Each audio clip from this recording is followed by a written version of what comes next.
they're seeing things they had never seen before because their brain wasn't wired to see it, but it didn't come from the environment, it came from their inner environment, that transcendental moment now. Today we're going to talk about Dr. Joe Dispenza's fascinating talk on the science of mastering life. Dr. Dispenza is a well-known author, speaker, and neuroscientist who has helped millions of people to transform their lives and achieve their full potential. In this talk, Dr. Dispenza shares the latest scientific discoveries about the brain and how we can use this knowledge to master our lives. He explains that our brains have a remarkable capacity to change and adapt, and we can use this ability to reprogram our minds and transform our lives. Dr. Dispenza offers practical techniques for mastering our lives, including the power of meditation and visualization, and the importance of cultivating a positive mindset. He shows us how to use the latest scientific knowledge to break through old patterns and limiting beliefs, and to create the life we truly desire.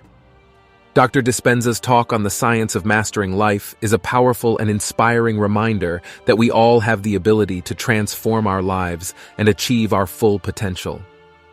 By understanding the latest scientific discoveries and using practical techniques, we can unlock the power of our minds and create the life we truly desire. In conclusion, Dr. Joe Dispenza's talk on the science of mastering life is a fascinating and inspiring presentation that can help you to transform your life and achieve your full potential. By understanding the latest scientific discoveries and using practical techniques, you can reprogram your mind and create the life you truly desire. So, if you're ready to take your life to the next level, I highly recommend watching this powerful talk by Dr. Joe Dispenza. It requires a coherent brain, and we now know that there's a formula for that, and we've got beautiful research to show that people can do it. They just have to practice.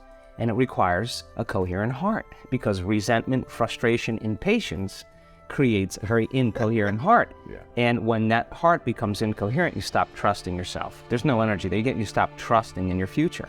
And just like a flower that takes time to bloom, it takes a little bit of time. But if you work on trading the resentment, the frustration, or the impatience for gratitude, appreciation, and thankfulness, and you keep at it, there'll come a moment where that system switches on, and now you're feeling grateful for no reason at all. That's not a bad thing, because gratitude, the emotional signature of gratitude, means something's happening to you, something has happened to you, you're receiving something, or you just received something. So your body then, when you're feeling gratitude, is in the perfect state of receiving. So then that means then you'll accept, believe, and surrender to the thoughts equal to the emotional state of gratitude. If you're living in resentment, you're living in fear, you're living in impatience, you could say, I'm healthy, I'm healthy, I'm healthy, I'm wealthy, I'm wealthy, and with all you want, and that thought's going to stop right at the brainstem and never make its way to the body, because the body is not feeling here. Because why? Because you're feeling resentment, and that thought isn't that thought is not consistent with the emotion of resentment. Resentment has a different set of thoughts, right? In other words, once you start opening your heart, it begins to move into coherence.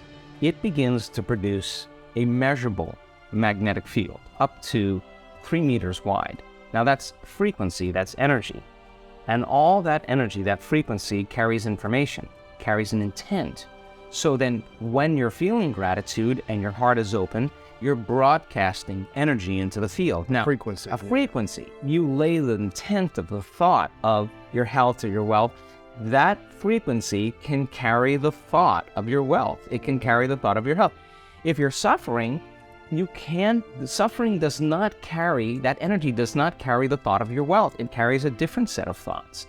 So then we're teaching people how to self-regulate, because if you're going to believe in that future that you're imagining with all of your heart, it better be open and activated. Right. And you better know how to self-regulate. And you have to know the moment you disconnect from the energy of your future because of some circumstance in your life and you lose that feeling, if you're practicing it on a daily basis with your eyes closed, then the next level is to be able to open your eyes and do it right in the moment and be able to self-regulate and change the frustration from some experience in your life back to the energy of your future. Now, that requires great awareness and great effort, that we overcome that we overcome. I give people numerous opportunities to get beyond themselves, numerous opportunities to connect with themselves. I want them to get frustrated. I want them to get impatient. I want them to get overly analytical, because that's the end of their belief.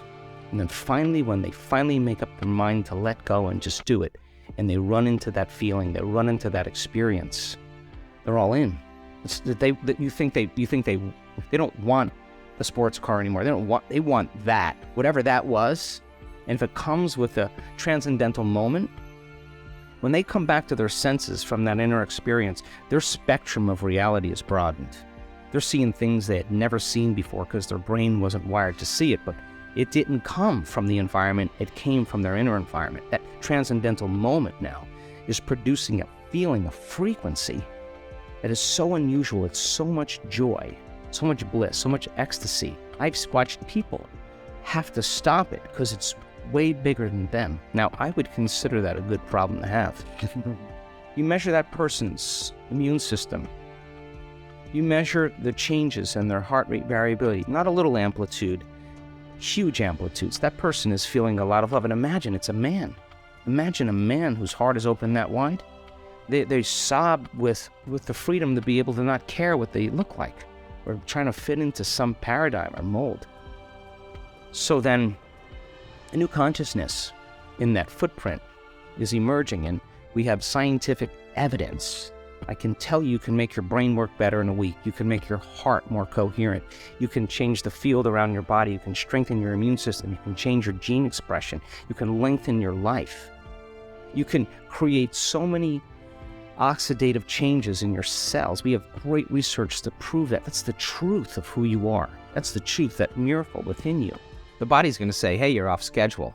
I'm used to suffering and getting angry here. So the body's going to start looking for that emotion, and it's going to start influencing the mind, and you're going to start getting images and memories just so you can feel that emotion. Like now the person's back in the past. But if they become aware that they're siphoning energy out of the present moment into the past, and they settle the body back down into the present moment, that's a victory.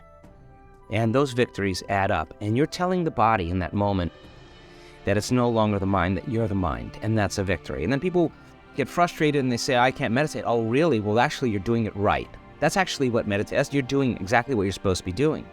And then all of a sudden the body says, well, it's 8:15 now. This is when you normally, go get something to eat, and you have your coffee, and your body's starting to want to get up and do something. You become aware that your body wants to get up and move, and you're in the meditation. And you tell your body, you bring it back to the present moment, you settle it back down. You are training the animal.